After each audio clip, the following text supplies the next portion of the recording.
បាទសូមគោរពជំរាបសួរពុកម៉ែពុំមីងបងប្អូនទាំងអស់គ្នាថ្ងៃនេះខ្ញុំបាទមានវីដេអូមួយចង់បង្ហាញអំពី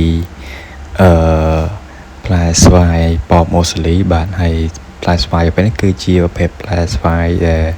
មានរសជាតិឆ្ងាញ់បាទរសជាតិឆ្ងាញ់ហ្នឹងគឺវាថានៅពេលដែលស្វាយចាប់ផ្ដើមដាក់ម្សៅយើងអាចបេះបរិភោគជាលក្ខណៈម្ជូរបាទផ្អែមឆ្ងាញ់បាទ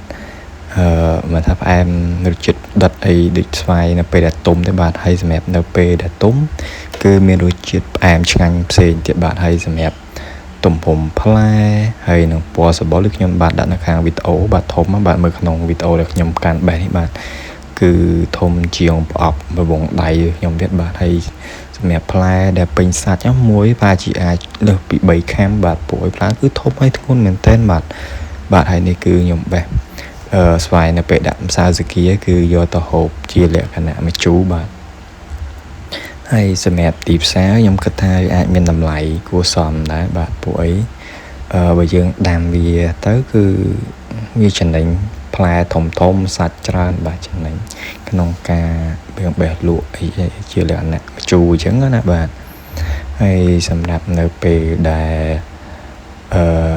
ទុំបាទទុំដែលខ្ញុំដាក់នៅខាងដើមវីដេអូអញ្ចឹង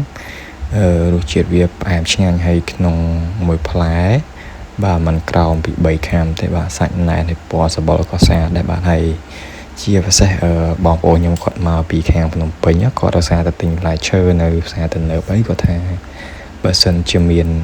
លក្ខណៈប្រភេទហ្នឹង